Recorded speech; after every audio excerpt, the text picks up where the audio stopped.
Hello. Yeah, today I want to talk about friendship. I pride myself on being a very intelligent person, or smarter than the average bear. Psychologically, I'm always 10 steps ahead of everyone else, even if they think I'm not. I know when someone's lying to me. I know if someone's coming to me and saying this and that, but really they're going somewhere else and saying something else about me. I know what's going on, but I'm not that type of person who loses it and starts going mad because people are talking about me when I'm not there. I know it's going on. I know where all the bodies are buried in my life. I know who can be trusted and who can't be trusted. And that's the way it is. I'm never surprised if there's a knife in my back. I just pull it out and walk on, and I'm never bleeding because I'm a strong guy. Now, I said I wanted to talk about friendship, and I do. To me, it's important that a true friend does talk about you when you're not there. Simple as that. They do. It's not because they're bad people, it's human nature. That's not my issue. My issue is when you're friends with someone and you're in the same room with them, you should be comfortably shooting the breeze. Just chilling out, having a drink, having a laugh, just talking about anything, sharing problems. It shouldn't always be about them. It should be about both of you or the group or whatever. Now, once that atmosphere becomes difficult, and it's not a genuine friendship anymore, and you can't sit there and be relaxed anymore because you know that person's trying to fuck with your head, playing mind games, trying to one up you all the time. It is not worth it. It is time to say goodbye, and you do not stay in that friendship because there's no one else about. Personally, I would rather sit here in this room on my own than claim to be friends with someone that has no respect for me, despises me, and doesn't want to be around me.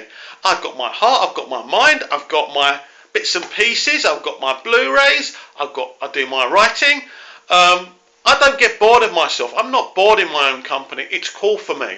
Of course I want good friends. Of course I want to be able to go out and have a crack, which I'm not able to do at the moment. But that will come when I finally meet some genuine people who do want to hang around with me and do genuinely like me and don't see me as some single jobless lowlife who, and that's I am who I am. I've never made no excuses for who I am. This is me. As you see, what you see is what you get. I like myself. Could I be working? Maybe I should be. Could I be married with 20 kids? Maybe I could be, but I'm not. This is me. So take me or leave me. It's funnily enough that everyone's left me, but that is fine because as long as I know who I am and I'm okay with who I am, and I tell you what, I get my 8-9 hours sleep at night, I can promise you that, then it's fine. So at the end of the day, it's cool because I hate living a lie, and I hate that false atmosphere that when you're in a room with people, you know it's not real. Why? What's the point? At the end of the day, the most honest thing someone can do to you is just go the other way, which has happened to me this year. And I think it's fantastic because then that weight is lifted from you. It's not just that bad atmosphere, it's what's said. And sometimes it's what's not said. And I also, I'm not one of these people who, I can tell when someone's trying to straddle both sides of the fence. People like to play games. People like to play games with me.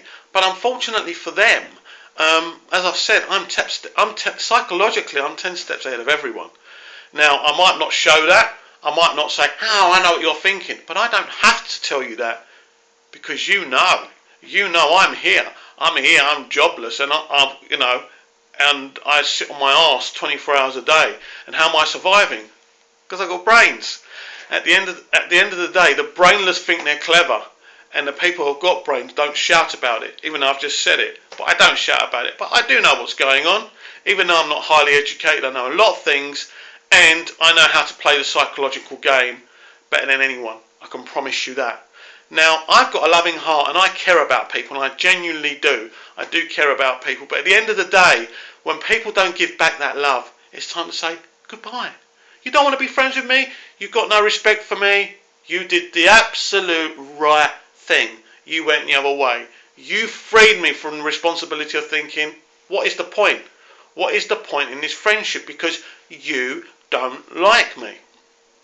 Even though every time you had a problem, you come to me because everyone else ignored you. Every time you needed advice, I gave it to you. Even if I couldn't be bothered to talk to you, I did. I met up with you because that's who I am. Now, how do you repay me? Well, you repay me in a way because you have no loyalty, you have no soul, and you have no honour. And the best thing for you to do, which is what you've done, and thank you for that, is gone the other way. Now, I might be on my own, as I've said, but it's a start. It's drawing a line across the sand and saying, let's start again. I'm happy with me. I'm cool with me. If you think I'm not worth the trouble, then that's great. But believe me, there's loads of people on this planet that do. So, that's my discussion about friendship. I'm sure I'll be back again to talk about more geeky stuff rather than this crap. I thought this needed to be said. Be good.